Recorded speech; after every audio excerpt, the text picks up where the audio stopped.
नमस्कार, मैं प्रज्ञान तिवारी और आप देख रहे हैं स्वराज भारत न्यूज। इस समय मैं जनता मंतर पर मौजूद हूँ, जहाँ पे ओल्ड पेंशन स्कीम जो ओपीएस है उसकी मांग उठ रही है।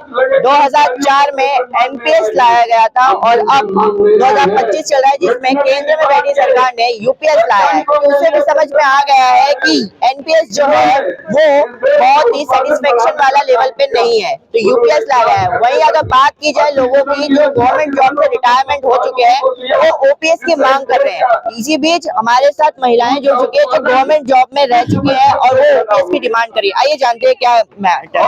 मैम, क्या नाम है आपका? मेरा नाम गुड्डी मटोड़ा है। मैम, कहाँ से आए आप? मैं उत्तराखंड देहरादून से आई। मैम, ओपीएस की मांग क्यों उठ रही है? एनपीएस है, यूपीएस है, तो और ओपीएस का क्या डिफरेंस? देखिए, हमारे यहाँ पूरे हिंदुस्तान में 1 अक्टूबर 2005 के बाद जिन कर्मचारियों की नियुक्तियां हुई हैं, उनको जो है ओपीएस ओल्ड पेंशन जो लागू हुई थी वो खत्म कर दी गई है। उसकी जगह पे एनपीएस लागू किया है और अभी वर्तमान में जो भारत सरकार है, भारत सरकार जो हमारे वित्त मंत्री हैं माननीय सीतारमण जी, उन्होंने जो है एनपीएस की जगह यूपीएस कर दिया है। लेकिन हम जितने भी 1 अक्टूबर 2005 के बाद के कर्मचारी हैं, उनको इससे कोई फायदा नहीं है। ओल्ड पेंशन का जो फायदा है वो हमारी वृद्धावस्था की लाठी है। इसलिए है कि हम लोग जब रिटायर होकर अपने घर जाते हैं, जैसे विधायक सांसद हैं, इनको पेंशन क्यों दी जाती है?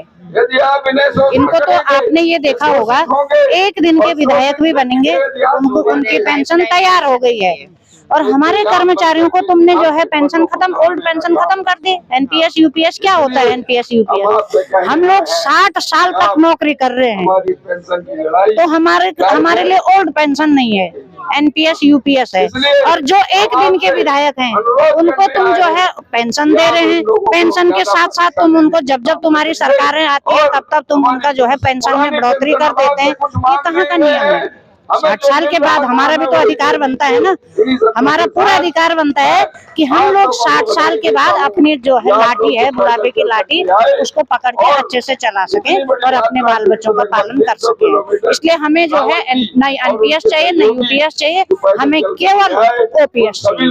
हम ओपीएस के लिए ही लड़ रहे हैं और ओपीएस के लिए लड़ेंगे, तब तक लड़ेंगे जब तक भारत सरकार हमारे ओपीएस लागू नहीं करवाती है। मैम, आप क्या कहना चाहेंगी ओपीएस और एनपीएस पे कि अब देखा जाता है ओपीएस की मांग उठ रही है अभी, तो आप लोगों का क्या प्रावधान है? आपने क्या सुप्रीम कोर्ट में भी पिटीशन वगैरह कोई फाइल किए या नहीं? पहले मैं सबसे पहले ओपीएस के बारे में बताना चाहूंगी। देश के लाखों कर्मचारी 30 से 40 साल की सेवा देते हैं और सेवा देने के साथ देश की प्रगति और उन्नति में पूर्ण रूप से सहायक होते हैं। लेकिन जब उनकी सेवानिवृत्ति होती है तो उनकी जो सामाजिक सुरक्षा है वो तो खत्म हो गई ना, वो तो छिन भिन्न हो गई। तो हम तो सरकार से ये मांग कर रहे हैं कि कर्मचारियों को ओपीएस बहाल की जाए। आप देखें ना, आज देश जो है वो आर्थिकी के मामले में महाशक्ति के रूप में उभर रहा है। आज देश आर्थिकी के मामले में महाशक्ति के रूप में उभर रहा है। आज से पहले अंग्रेजों ने तक पेंशन दी हम लोगों को प्रोत्साहित करने के लिए, समस्त कर्मचारियों को प्रोत्साहित करने के लिए।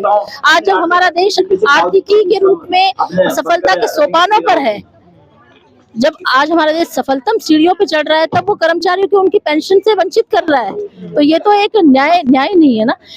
हम अपनी जो मांग है, हमारी एक न्यायोचित मांग है, तर्कसंगत मांग है और औचित्यपूर्ण मांग है। तो हम ये चाहते हैं कि ओपीएस बहाल हो।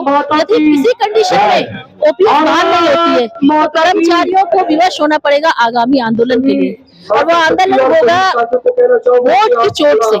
आगामी विधानसभा जो चुनाव होंगे उसमें वोट की चोट से हम पेंशन बहाल करवाएंगे। मैम, मेरा एक और सवाल था आपसे। एनपीएस में लाया गया है शेयर मार्केट से इंटरेस्ट और ओपीएस में 50% आपकी लास्ट सैलरी है उतनी आपको पेंशन मिलेगी। तो शेयर मार्केट कभी उछाल जाता है, कभी नीचे डाउन कभी जाता है, तो इसमें क्या कहना चाहिए? देखिए, एनपीएस सही होता और की जरूरत नहीं पड़ती। ये भी शेयर मार्केट आधारित स्कीम है जो कि कर्मचारियों को है और कुछ नहीं। आप कितना भी चेंज कर लीजिए, लेकिन हमारा सिर्फ एक ही संकल्प है जिसमें कोई विकल्प नहीं है, और वो है सिर्फ ओल्ड पेंशन। इन्हीं शब्दों के साथ केंद्र सरकार के तो ये मांगे जो ओल्ड पेंशन स्कीम पे उठ रही है, ये बेहद जरूरी है। अगर देखा जाए तो मैम ने सही कहा है, एक दिन का विधायक बनता है तो इसे लाइफ टाइम सैलरी मिलती है, लाइफ टाइम पेंशन मिलती है और बढ़ोतरी होती रहती है। मिडिल क्लास फैमिली में गवर्नमेंट जॉब करता है तो उसकी पेंशन में ओपीएस, एनपीएस और यूपीएस लगाया जाता है। ये कहाँ का प्रावधान है? देखते रहिए स्वराज भारत न्यूज़। ऐसी खबरों के लिए सब्सक्राइब करें स्वराज भारत न्यूज़।